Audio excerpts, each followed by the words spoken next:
Hello दोस्तों, राधे राधे, जय श्रीमन नारायण। आज हम सुनेंगे योगिनी एकादशी के चमत्कार, रोगों से मुक्ति दिलाने वाली कथा।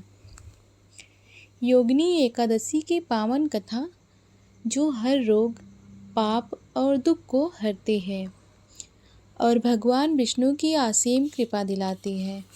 यह एकादशी आषाढ़ मास के कृष्ण पक्ष में आते हैं। जो भी श्रद्धा और भक्ति से इसका व्रत करता है वह समस्त पापों से मुक्त होकर मोक्ष को प्राप्त करता है। बहुत समय पहले की बात है। अलकापुरी नाम की एक नगर थी, कुबेर की राजधानी। कुबेर वहाँ के राजा थे, धन के अधिपति और शिव जी के परम भक्त। उनकी सभा में हेममाली नाम का एक गंधर्व सेवक था, जो प्रतिदिन शिवलिंग पर पुष्प अर्पण करने का कार्य करता था। हेममाली अपनी पत्नी विशालाक्षी से बहुत प्रेम करता था। एक दिन वह पुष्प चुराकर अपनी पत्नी की गोद में जाकर बैठा और सेवा में भूल गया।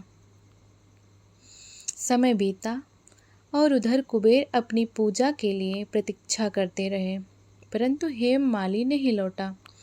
कुबेर को क्रोध आया। उन्होंने त्रिकालदर्शी दृष्टि से सब जान लिया। फिर उन्होंने श्राप दिया, हे दुष्ट, तू अपने कर्तव्यों से विमुख होकर स्त्री सुख में डूबा रहा। अब तू कुष्ठ रोग से ग्रस्त होगा और स्वर्ग से गिरकर मृत्युलोक में दुख भोगेगा। हेममाली धरती पर गिरा, रोगग्रस्त, भूखा और दुखी। उसका शरीर गलने लगा। मित्र परिजन साथ छोड़ गए। वह हिमालय के गुफाओं में भटकता रहा, प्रायश्चित की खोज में। एक दिन वह महान ऋषि मार्कंडेय के आश्रम पहुंचा। वह ऋषि के चरणों में गिरकर बोला, भगवान, मैं पापी हूँ, कृपा कर मुझे उद्धार का मार्ग बताइए। ऋषि ने अपनी दिव्य दृष्टि से सब कुछ देखा और कहा, हे हेममाली, तू आषाढ़ मास की योगिनी एकादशी का व्रत कर। इस व्रत के प्रभाव से तेरा रोग भी दूर होगा और तुझे पुनः स्वर्ग मिलेगा। हेममाली ने श्रद्धा और नियम पूर्वक योगिनी एकादशी का व्रत किया। उसके शरीर से रोग मिट गया, मन निर्मल हुआ, पुनः उसे स्वर्ग की प्राप्ति हुई और परम सुख मिला। इसलिए कहा गया है, योगिनी एकादशी का व्रत करने से 100 दान, 1000 यज्ञों का फल मिलता है। यह व्रत नरक के द्वार बंद करता है और मोक्ष के द्वार खोल देता है। व्रत करने की विधि। व्रत की पूर्व संध्या पर सात्विक भोजन करें। एकादशी के दिन प्रातः स्नान करके भगवान विष्णु का ध्यान करें। व्रत का संकल्प लें, मैं योगिनी एकादशी का व्रत रख रही हूँ।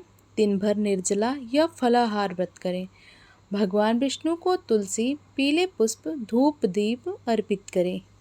विष्णु सहस्त्र नाम या गीता का पाठ करें। रात्रि में जागरण करें और भजन कीर्तन करें। द्वादशी के दिन ब्राह्मण को भोजन कराकर व्रत पारण करें।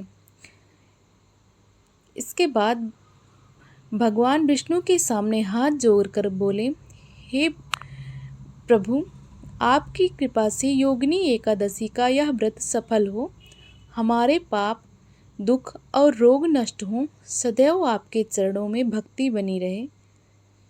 जो यह कथा श्रद्धा से सुनता या सुनाता है वह पुण्य का अधिकारी बनता है। इस एकादशी व्रत से सभी पाप कटते हैं और जीवन सुखमय होता है।